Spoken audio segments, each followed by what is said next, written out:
Praise the lord. Shrimati Charles Cowman గారి రచనల నుండి ఎడారిలో సెలయేర్లు అను గ్రంథము నుండి అనుదిన ధ్యానములు.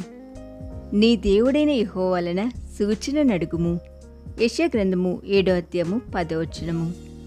అసాధ్యమైన దాన్ని అడుగు, చేయగలడు నీ దేవుడు. అసాధ్యము కంటే అసాధ్యమైన దాన్ని. దేవుని దీవెనల కొట్ల మీద దాడి చెయ్యి. అన్నీ ఉన్నాయి ఆయన దగ్గర. ఈరోజే నమ్మకముంచి వెతికి చూడు. మనం ఎడతెగక ప్రార్థన చేస్తూ దేవుని ఎదుట కనిపెడుతూ ఉండాలి. గొప్ప వర్షపు చప్పుడు వినబడేదాకా ఎదురు చూడాలి. గొప్ప గొప్ప విషయాల గురించి దేవుని ఎందుకు అడగకూడదు? విశ్వాసంతో అడిగితే అందుకు తగిన ధైర్యం, ఓపిక మనకి ఉండి కనిపెట్టగలిగితే తప్పకుండా ఎంత గొప్ప దీవెనైనా మనకి దొరుకుతుంది. ఈ లోపల మనకి చేతనైన పనుల్ని మనం చేస్తూ ఉండాలి.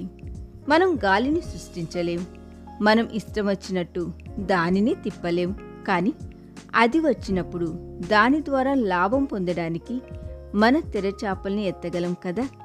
విద్యుత్ శక్తిని మనం తయారు చేయలేం, కానీ అది ప్రవహిస్తున్న తీగను అమర్చి దాని చేత పని చేయించవచ్చు.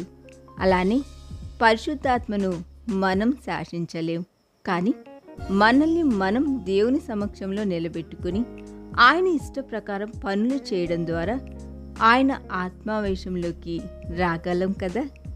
గడిచిపోయిన కాలంలో జరిగినట్టు ఇప్పుడు కూడా అద్భుతాలు ఎందుకు జరగవు? ఏలియా ఎవరికి ప్రార్థించాడో ఆ దేవుడు ఇప్పుడు లేడా? ఉన్నాడు. కానీ ఏలియా వంటివాడు తనను పిలవాలని ఆయన ఎదురు చూస్తున్నాడు. క్రొత్త నిబంధన కాలంలోనేమి పాత నిబంధన కాలంలోనేమి బ్రతికి అద్భుతాలు చేసిన పరిశుద్ధులు మనకంటే అతీతులు, అసమానులు కారు. మనలాంటి వారే.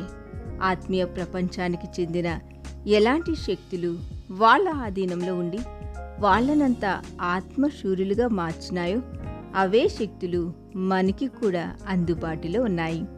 వాళ్ళకున్న విశ్వాసం, వాళ్లకున్న నిశ్చయిత, ప్రేమ మనకి కూడా ఉంటే వాళ్ళు సాధించినట్టే మనం కూడా ఆశ్చర్య కార్యాలను సాధించగలం. మన నోట్లో కదలాడిన ఒక చిన్న ప్రార్థనా వాక్యం దేవుని అగ్నిని, నేలను తడిపే వర్షాన్ని దిగిరమ్మన్న ఆజ్ఞ అవుతుంది. ఏలియా వర్షం కోసం, అగ్ని కోసం ప్రార్థించినట్టు మనం కూడా ఒక్క మాట పూర్తి నిశ్చయితతో కూడిన విశ్వాసంతో చెప్పగలిగితే అదెంతో మహిమాన్వితమైన మాటగా ఉంటుంది. ఈ దిన ధ్యానము మనందరి ఆత్మీయ జీవితమునకు ఆశీర్వాదకరముగా ఉండురేగాక. ఆమేన్.